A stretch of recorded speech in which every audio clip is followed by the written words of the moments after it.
Hello students, इस video lecture series में हम डिस्कस कर रहे हैं PYQs of previous year questions for various competitive exams.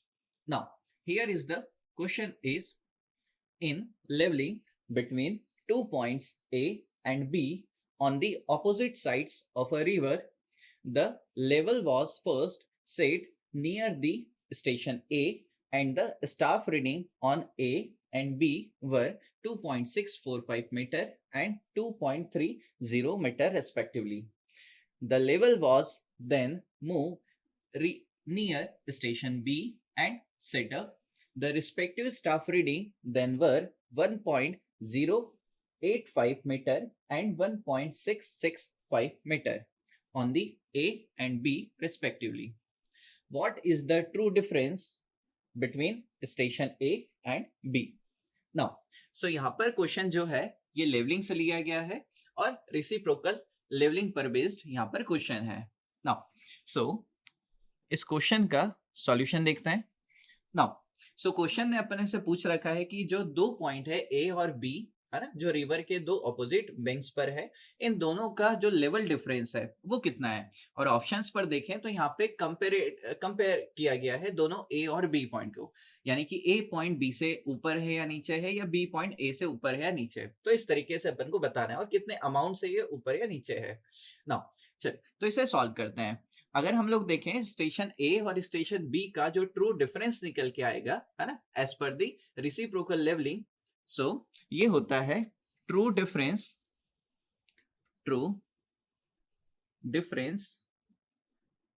Between station A and B.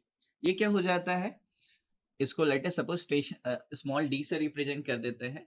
तो ये हो जाएगा स्टेशन ए के नियर जब हमारा लेवलिंग लेवल था, यानी कि हमारा डंपी लेवल था, तब हमने स्टेशन ए पर और बी पर जो रीडिंग लिया उसका डिफरेंस, जो कि यहाँ निकल के आ रहा है 2.645 माइनस 2.3, प्लस जब हमने इंस्ट्रूमेंट को नियर द स्टेशन बी रखा और जब हमने बी पर और ए पर जो रीडिंग ली उन दोनों का डिफरेंस, तो ये हो जाएगा 1.665 माइनस 1.085.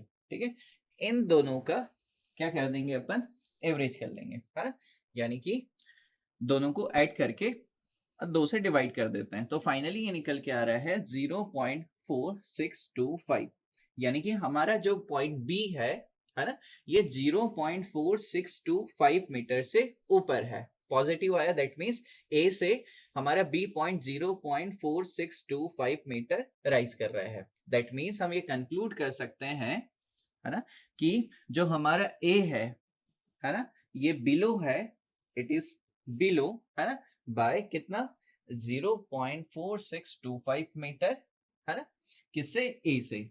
क्लियर है, यानी कि यहाँ पर हमारा ऑप्शन जो है मोस्ट अप्रोप्रिएट जो आंसर है वो निकल के आ रहा है option C. So option C यहाँ पर हमारा करेक्ट आंसर हो जाता है for this question. Now let's move on the next question.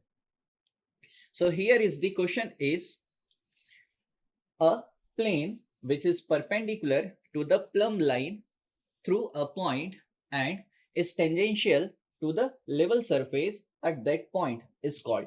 So यहाँ पे क्वेश्चन ने दे रखा है अपन को एक ऐसे प्लेन के बारे में, है ना, जो कि परपेंडिकुलर है प्लम लाइन के और लेवल लाइन के किसी पॉइंट पर टेंजेंशियल है. ऐसे प्लेन को क्या कहा जाता है? सो ऐसे प्लेन को हम लोग हॉरिजॉन्टल प्लेन कहते हैं. सो यहाँ पर जो हमारा क्वेश्चन है, इस क्वेश्चन का करेक्ट आंसर हो जाता है ऑप्शन डी. ठीक है, now let's move on the next question.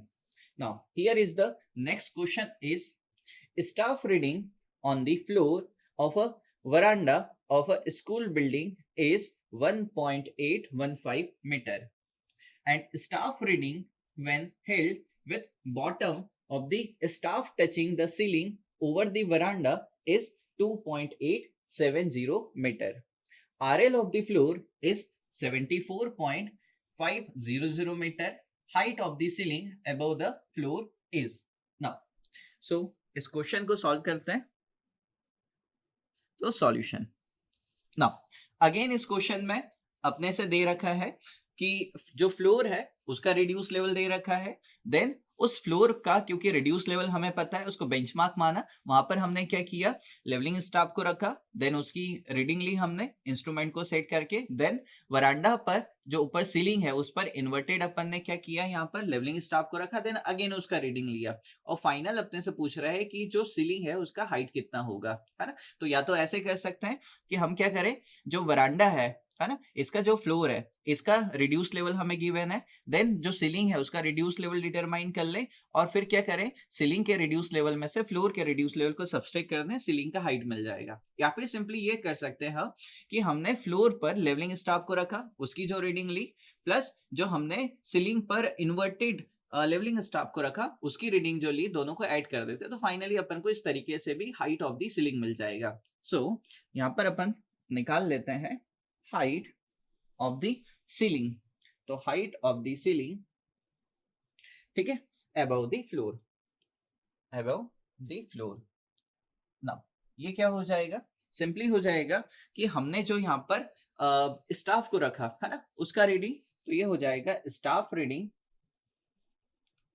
Simply हो जाएगा ये staff reading on the floor, on the floor, तो staff reading on the floor plus हो जाएगा ये, है ना, reading of inverted staff, reading of inverted staff, inverted staff, ठीक है। नाउ सो दोनों वैल्यू अपन को क्वेश्चन ने दे रखा है, तो लेवलिंग स्टाफ की रीडिंग ऑन दी फ्लोर जो है ये 1.815 मीटर है, और वहीं पर इन्वर्टेड जो वैल्यू है ये 2.87 मीटर है। फाइनली जब इसे ऐड करेंगे ये वैल्यू निकल के आता है 4.685। सो फाइनली हमारा जो आंसर है वो निकल के आता है ये, जो कि मैच करता है ऑप्शन नंबर बी के साथ। सो ऑप्शन बी यहाँ पर हमारा करेक्ट आंसर हो जाता है for this question. Now let's move on the next question. Now question is, in setting up the plane table at a station P, the corresponding point on the plan was not accurately centered above the P. If the displacement of the P was 50 centimeter in the direction perpendicular to the ray, how much on the plan would be the consequent displacement of a point from its true position if the scale was 1 centimeter is equal to 10 metre. ना problem को solve करते हैं ना। So simply यहाँ पर जो question है इसमें दो कॉन्सेप्ट यूज होने वाले हैं। एक तो यहाँ पर जो क्वेश्चन फ्रेम किया गया है ये प्लेन टेबल सर्वे से फ्रेम किया गया है, और बेसिकली यहाँ पर जो कॉन्सेप्ट इन्वॉल्व है वो हमारा स्केल्स का है ना। सो यहाँ पे क्वेश्चन ने कह दिया कि ग्राउंड पर एक कोई पॉइंट पी है ना, और ये देखा गया कि जब हमने स्टेशन पी पर हमारी प्लेन टेबल को रखा तो जो पी पॉइंट है वो एग्जैक्टली ट्रांसफर नहीं हुआ हमारे किस पर, प्लेन टेबल पर, है ना। ना ये जो है 50 सेंटीमीटर का मार्जिन रह गया है, तो अपन को बताना है कि अगर ये ग्राउंड पर 50 सेंटीमीटर का मार्जिन है ना, तो हमारी पेपर शीट पर ये कितना होगा। ठीक है, तो सिंपली इसको सॉल्व करते हैं। नाउ अपन को यहाँ पर जो गिवन स्केल है जिसमें यहाँ पर हमने मेजरमेंट कर रखा है ये है 1 centimetre is equal to 10 metre. इसका क्या मतलब है, यानी कि हमारी ग्राउंड पर कोई 10 मीटर की लाइन हमारे पेपर शीट पर 1 सेंटीमीटर के बराबर है, यानी दैट इज 10 मीटर, है ना, 10 metre on the ground, 10 metre on the ground, paper sheet पर कितना है, ये 1 सेंटीमीटर हो जाएगा ऑन प्लान।